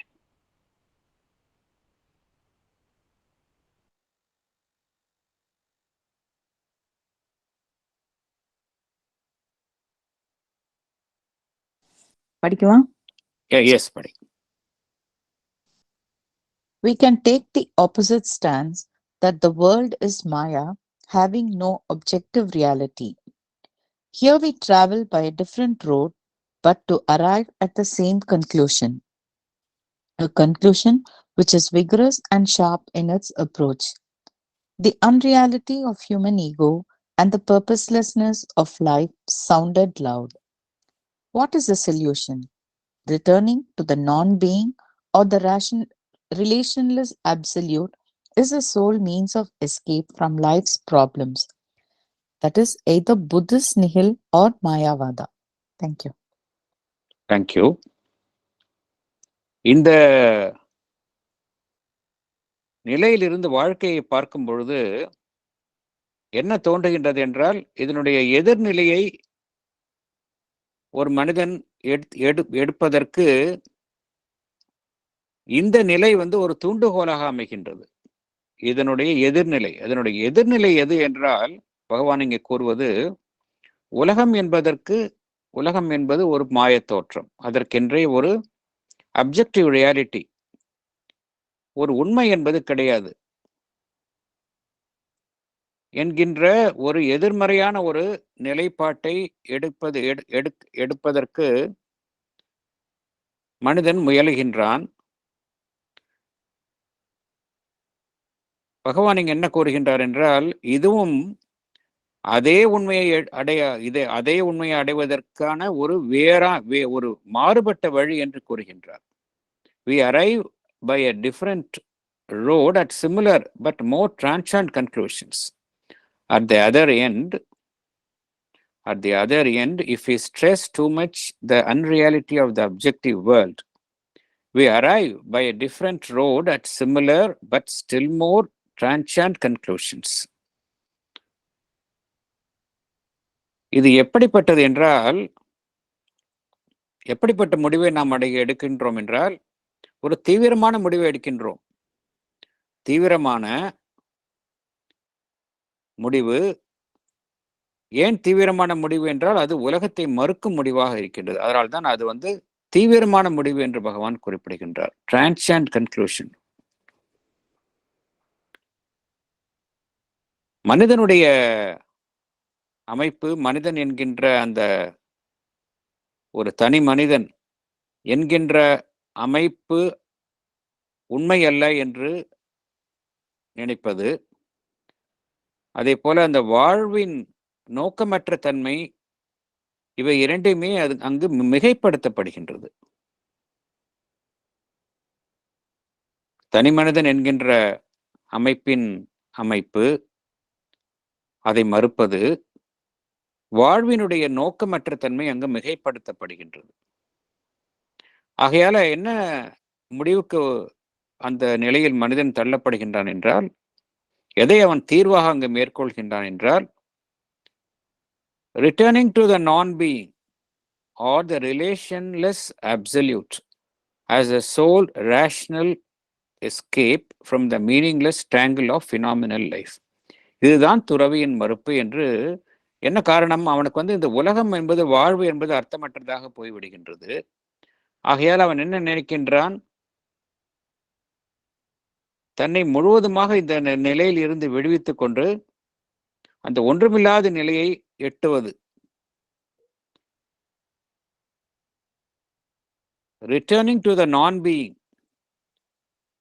அந்த ஒன்றுமில்லாத நிலை, Buddhism அவர்கள் சொல்லக்கூடிய அந்த நெகில் என்கின்ற ஒன்றுமில்லாத நிலையை, அந்த நிலையை எட்டுவது, அல்லது escape to the relationless absolute. Relationless absolute என்பது அந்த பிரம்மன், எந்த விதமான ஒரு அப்சல்யூட், எந்த விதமான ஒரு சார்பற்ற தன்மையில் இருக்கும் முழு முதலான அந்த நிலையுடன் முற்றிலுமாக தன்னை அங்கு அதனுடன் ஐக்கியமாகி விடுவது. இதன் மூலமாக அவன் தற்பொழுதுள்ள நிலையில் இருந்து அவன் தன்னை விடுவித்துக் கொள்கின்றான், வாழ்வினுடைய பிரச்சனைகளில் இருந்து விடுவித்துக் கொள்கின்றான். ஆகையால இந்த இரண்டு விதமான பொருள் முதல்வாதியின் மறுப்பாக இருந்தாலும் சரி, துறவியின் மறுப்பாக இருந்தாலும் சரி, இவை இரண்டுமே பார்த்தோம் அப்படின்னா பிரச்சனைகளிலிருந்து தப்பித்து செல்வது என்பதை நோக்கித்தான் செல்கின்றது. இவை இரண்டுமே பார்த்தோம் அப்படின்னா இறுதியில் ஒரே முடிவுக்குத்தான் வருகின்றன என்று பகவான் குறிப்பிடுகின்றார். இவை இரண்டுமே உண்மையை நோக்கி நாம் அழைத்து செல்வது இல்லை. இவை இரண்டுமே ஒரே முடிவுக்குத்தான் நம்மை இட்டு செல்கின்றன என்று பகவான் குறிப்பிடுகின்றார்.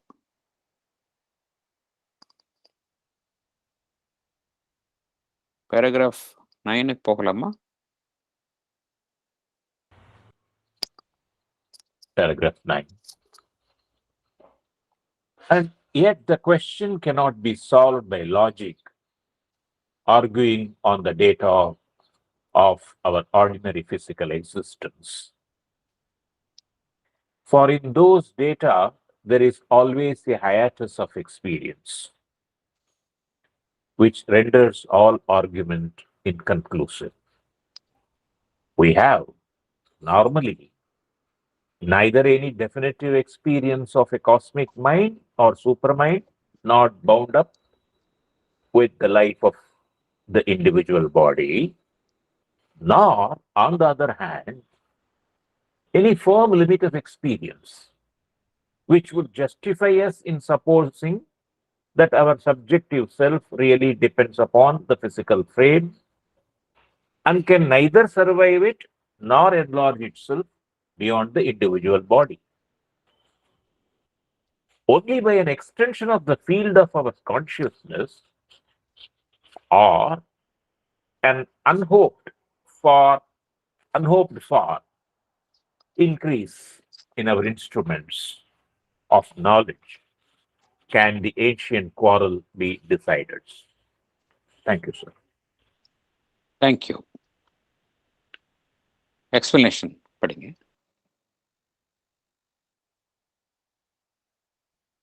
சரி, யாரு படிக்கல, நான் படிக்கட்டுங்களா? படிங்க மேடம், ப்ளீஸ். ஓகேங்க.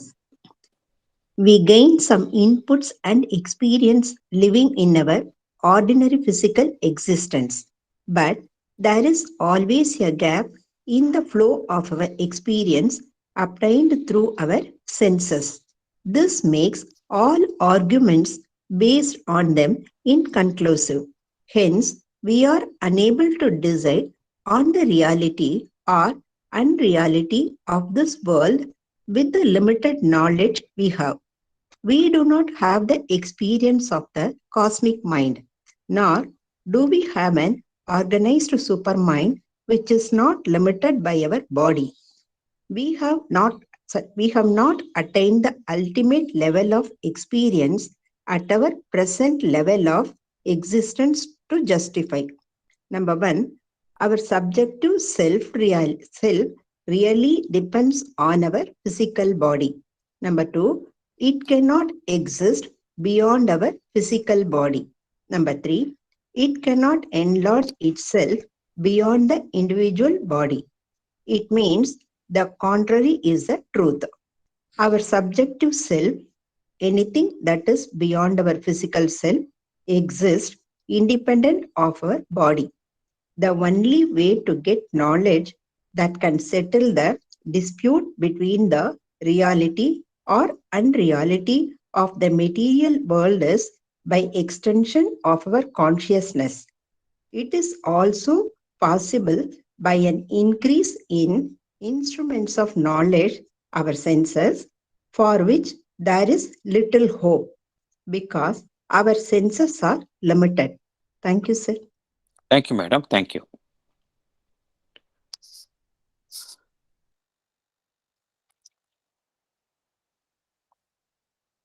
நாம் இந்த முதல்ல பகவான் கூறிய கருத்துக்கள் எல்லாம் பார்த்தோம். பொருள் முதல்வாதியின் கருத்துப்படி என்ன பார்த்தோம் அப்படின்னா, வாழ்வு என்பது வெறும் தோன்றி மறையக்கூடியது. மனித மனம் வாழ்வு என்பது, இந்த பிரபஞ்சம் என்பது எப்பொழுதுமே நிரந்தரமாக இருக்கக்கூடியது. மனித மனம் வாழ்வு என்பது பிரபஞ்சத்தை பொறுத்த வரைக்கும் ஒரு பொருட்டல்ல என்பதை பார்த்தோம். அதனால் அந்த கருத்தை பார்க்கும் பொழுது மனித வாழ்வு என்பதற்கான நோக்கம் என்பதே இல்லாமல் தெரிகின்றது. இது ஒரு வழி இது இந்த பொருள் முதல்வாதிகள் எடுக்கும் ஒரு நிலைப்பாடு. சரி, வேறொரு எதிரான நிலைப்பாடு என்னவென்றால், இதற்கு எதிரான நிலைப்பாடாக எது அமைகின்றது என்றால், இந்த உலகத்தையே மறுப்பது, இந்த பிரபஞ்சம் இதை எல்லாமே மறுத்து வாழ்வை மறுப்பது, பிரபஞ்சத்தை மறுத்துவிட்டு ஒன்றுமே இல்லாத நிலைக்கு சென்று விடுவது, அந்த நெகில் அல்லது அந்த சூன்யா, அதுதான் உண்மை என்று நம்புவது, அல்லது அந்த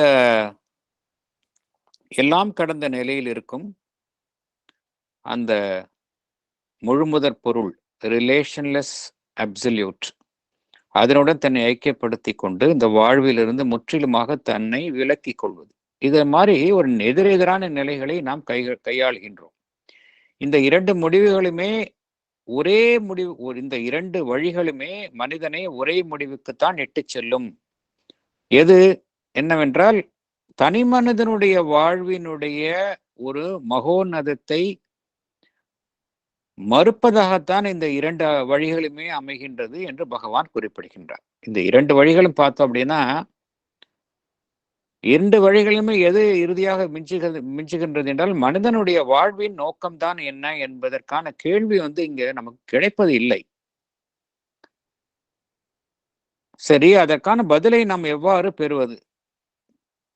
மனிதனுடைய வாழ்வு, இந்த பிரபஞ்சத்தில் அவனுடைய நோக்கம், பிரபஞ்சம் என்பது எதனால் இருக்கின்றது, இதற்கெல்லாம் கேள்விகளை நாம் எவ்வாறு அடைவது? இந்த கேள்விகளுக்கு எவ்வாறு பதிலை நாம் அடைவது? இந்த உடலை சார்ந்து இருக்கும் வாழ்வு இது ஒன்றுதான் உண்மையா, அல்லது இதை சாராத நிலை இருக்கக்கூடிய விஷயங்களும் இருக்கின்றனவா என்கின்ற கேள்வியும் எழுகின்றது. நமக்கு கிடைக்கக்கூடிய அந்த ஞானம் என்பது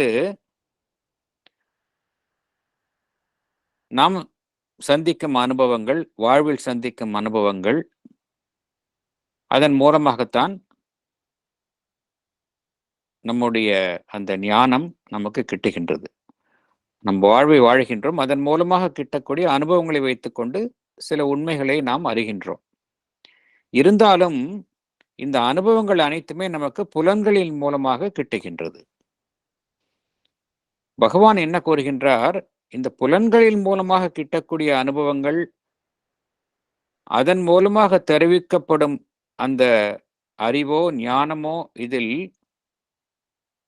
ஒரு மிகப்பெரிய இடைவெளி இருக்கின்றது என்று பகவான் குறிப்பிடுகின்றார். உண்மை எதுவோ அதற்கும் நமக்கு தெரிவிக்கப்பட்ட அந்த ஞானம், இவை இரண்டிற்கும் இடையில் ஒரு மிகப்பெரிய இடைவெளி இருக்கின்றது என்று பகவான் குறிப்பிடுகின்றார். ஆகையால் தான் நாம் இந்த வாழ்வு குறித்து வைக்கக்கூடிய அனைத்து வாதங்களும் முடிவு பெறாத நிலையில் இருக்கின்றன. எல்லாமே இன்கன்க்ளூசிவா தான் இருக்கின்றது. என்ன காரணம்? இது இந்த காரணம்தான். அனுபவங்கள் எல்லாமே ஒரு முழுமையான நிலையை எட்டுவது இல்லை, முழுமையான உண்மையை நமக்கு தருவது இல்லை. இந்த உலகம் என்பது உண்மையா பொய்யா என்பதை ஒரு குறுகிய அறிவை வைத்துக்கொண்டு நம்மால் இந்த உண்மையை அடைய முடிவது இல்லை. மேலும் நம்முடைய மனம், நம்முடைய உடல், மனம், வாழ்வு என்பதை சுற்றியே அமைந்துள்ளது. இது தாண்டி இருக்கக்கூடிய இந்த பிரபஞ்சம் குறித்த அனுபவத்தை நம்மளுடைய மனம் அடைவது இல்லை. த காஸ்மிக் மைண்ட், அதனுடைய அனுபவம் நமக்கு கிட்டுவது இல்லை. சாதாரண மனம், அதை தாண்டிய நிலையில் இருக்கக்கூடிய இந்த உயர்மனத்தின் அனுபவமும் நமக்கு கிட்டுவது இல்லை. அதிமனம், அதனுடைய அனுபவமும் நமக்கு கிட்டுவது இல்லை. ஆகையால் தான் நாம் இருக்கக்கூடிய நிலையில நம்மளுடைய அனுபவம் ஒரு முழுமை பெறாத நிலையில் இருக்கின்றது. ஆகையால நம்ம என்ன நினைக்கின்றோம் என்றால், நம்முள் இருக்கக்கூடிய அந்த உண்மையான ஜீவன் என்பது நம்மளுடைய அந்த புற அமைப்பு, பிசிக்கல் பாடி, இதை நம்பித்தான் செயல்படுகின்றது என்று நாம் நினைக்கின்றோம். இந்த உடல் என்பது இல்லை என்றால் இந்த ஜீவன், நம்முள் இருக்கக்கூடிய ஜீவன் செயல்படாது என்று நாம் நினைக்கின்றோம். இந்த உடலை தாண்டி தன்னை அது செயல்பட முடியாது, இந்த எல்லைக்குள் தான் செயல்பட வேண்டும் என்று நாம் நினைக்கின்றோம். ஆனால் அது உண்மை அல்ல. நம்முள் இருக்கக்கூடிய அந்த உண்மையான ஜீவன் வெறும் உடல் மாத்திரம் நாம் அல்ல. அது பிசிக்கல் செல்ஃப். பகவான் இங்க கூறுவது சப்ஜெக்டிவ் செல்ஃப். நம்முடைய இந்த ஸ்தூல உடலை தாண்டி இருக்கக்கூடிய அமைப்பு, அதுதான் சப்ஜெக்டிவ் செல்ஃப். அது நம்முடைய ஸ்தூல உடலை சார்ந்து இருப்பது இல்லை. அது சுதந்திரமாக இருக்கின்றது, செயல்படுகின்றது.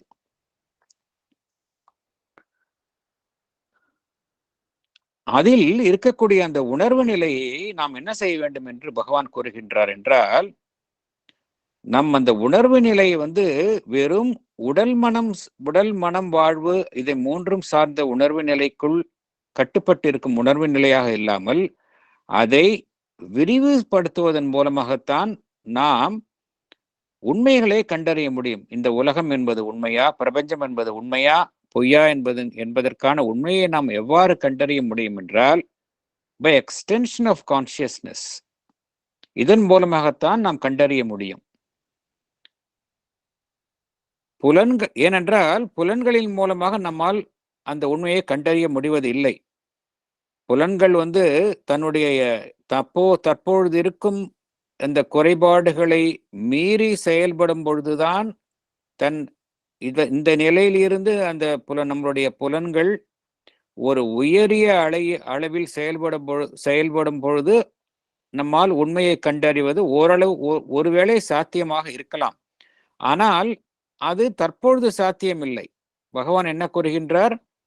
unhoped for enlargement of our senses என்று பகவான் குறிப்பிடுகின்றார்.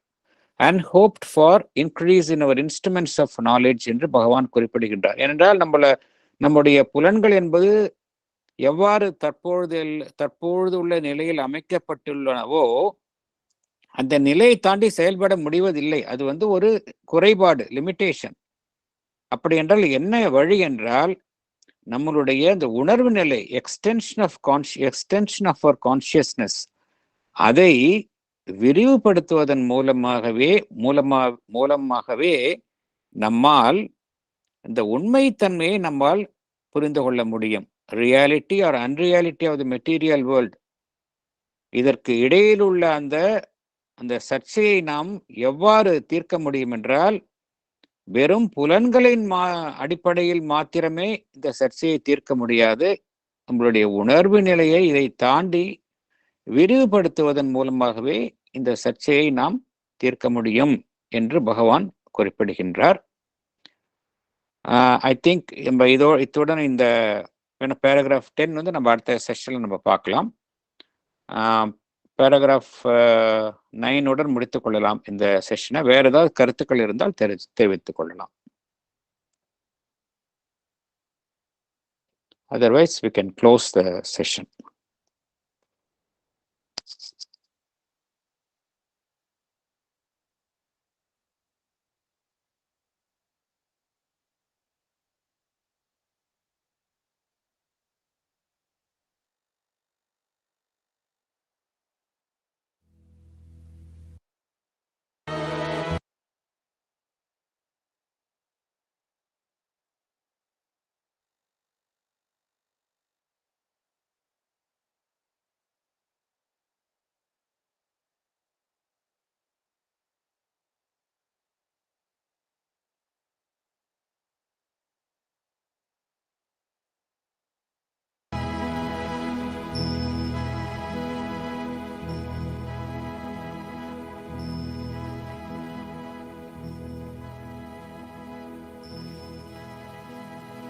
let us all try to be worthy of Shiobindo centenary.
பகவான் Thank you very much, sir. Thank you.